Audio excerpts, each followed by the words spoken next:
Hello दोस्तों, नमस्कार। मैं पिंकू मिश्रा आप लोगों को स्वागत करता हूं आपके अपने यूट्यूब चैनल विष्णुकांत मिश्रा जी के ट्रिक पर। दोस्तों, आज के हम इस वीडियो में बात करने वाले हैं वैदिक सभ्यता से संबंधित 25 महत्वपूर्ण प्रश्न, जो कि एग्जाम की दृष्टि से बहुत ही महत्वपूर्ण है। दोस्तों, उससे पहले दोस्तों मैं आप लोगों को एक मोटिवेशनल सुना चाहता हूँ। क्या है? यूं ही नहीं मिलती राही को मंजिल, एक जुनून सा दिल में जगाना होता है। यूं ही नहीं मिलती राही को मंजिल, एक जुनून सा दिल में जगाना होता है। जब पूछा चिड़िया से कैसे बनता है आशियाना, बोली भरनी पड़ती है उड़ान, बार बार तिनका तिनका उठाना होता है, बार बार तिनका तिनका उठाना होता है। दोस्तों, चलिए देखते हैं हम आज का हमारा पहला क्वेश्चन क्या है। दोस्तों, हमारा पहला क्वेश्चन है, वैदिक सभ्यता का काल क्या माना गया है? वैदिक सभ्यता का काल क्या माना गया है? तो इसका राइट आंसर है दोस्तों 1500 से 600 बीसी। बीसी यानी ईसा पूर्व। ठीक है, अब अगला देखते हैं, वैदिक सभ्यता को कितने काल में बांटा गया है? वैदिक सभ्यता को कितने काल में बांटा गया है? तो इसका राइट आंसर हो जाएगा दोस्तों 2 भागों में बांटा गया, क्योंकि वैदिक सभ्यता क्या थी? बहुत बड़ी थी, इसलिए इसको 2 भागों में बांटा गया है। कौन कौन से? ऋग वैदिक काल और उत्तर वैदिक काल। ठीक है, अब अगला क्वेश्चन देखते हैं, ऋग्वेद काल कब से कब तक था? मैं आपको दोस्तों ऋग्वेद और उत्तर वैदिक काल का दोनों को बताता हूँ। क्या है? ऋग्वैदिक काल कब से कब तक था? तो ये कब से कब तक था? 1500 से 1000 बीसी, यानी कि 1500 से 1000 ईसा पूर्व। अब दोस्तों, आप लोग जानते हैं, लीजिए कि क्या होता है कि जैसे कि अभी क्या चल रहा है, 2020 में प्लस 1500 कर देंगे तो लगभग कितना हो जाएगा? 3520 साल पहले, यानी कि 2000 में प्लस 1000 कर देंगे तो 3000 पूर्व की बात हो रही है। ठीक है, अब अगला क्वेश्चन है, उत्तर वैदिक काल कब से कब तक था? तो उत्तर वैदिक काल 1000 बीसी से 600 बीसी तक था। अगला क्वेश्चन है, ऋग्वैदिक काल का मुख्य व्यवसाय क्या था? ये बहुत ही इंपॉर्टेंट क्वेश्चन है दोस्तों, ये कई बार एग्जाम में आया हुआ क्वेश्चन है। क्या है? ऋग्वैदिक काल का मुख्य व्यवसाय क्या था? तो इसका मुख्य व्यवसाय था पशुपालन। ठीक है, अब अगला क्वेश्चन देखते हैं, ऋग्वैदिक काल की सभी जन इकाइयों को क्रमानुसार लगाओ। क्वेश्चन है, ऋग्वैदिक काल की सभी जन इकाइयों को क्रमानुसार लगाओ। तो पहली है कुल, कुल के बाद ग्राम, ग्राम के बाद विश्व, विश्व के बाद जन, जन के बाद राष्ट्र। ठीक, कुल, ग्राम, विश्व, जन, राष्ट्र। ठीक है, अगला है, ऋग्वैदिक काल के प्रिय पशु क्या थे?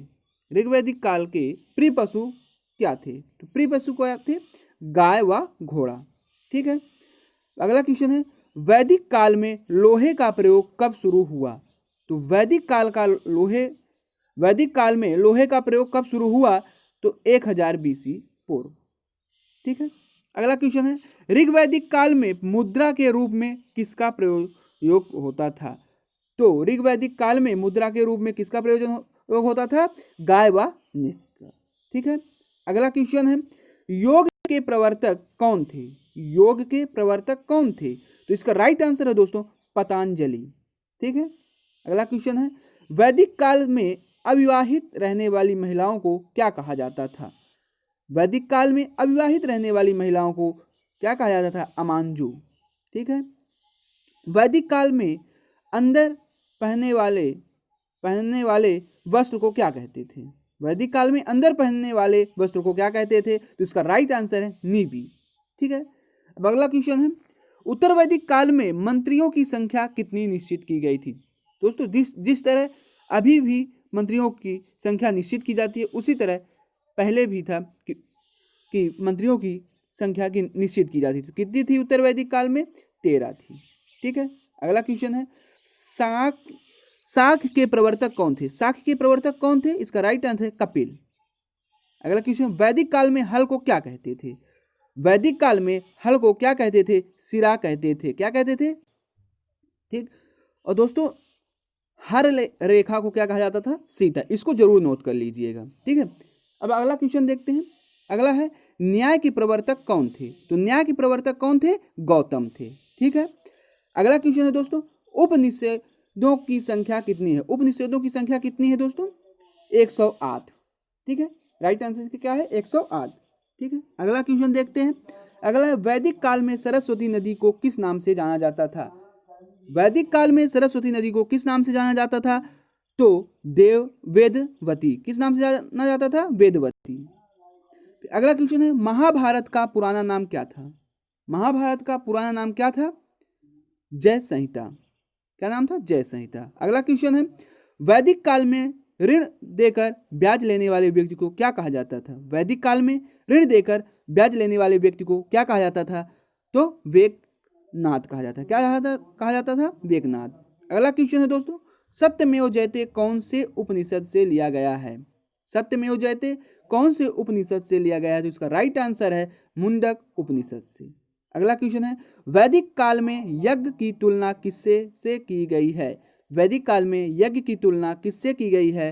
तो किससे की गई है? टूटी हुई नाव से। ठीक है।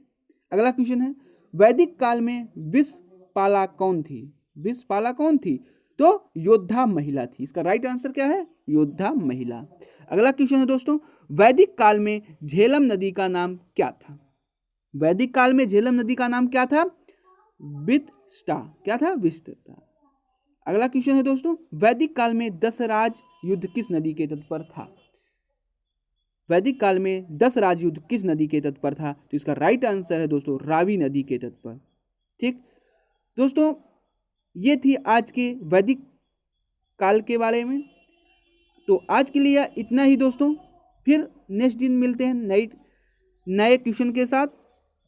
तो दोस्तों, अगर अच्छा लगा हो तो इसको ज़्यादा से ज़्यादा शेयर और कमेंट करके बताएं कि कैसा लगा आज का वीडियो। ठीक है, फिर मिलते हैं नेक्स्ट दिन नई ट्रिक के साथ। Thank you.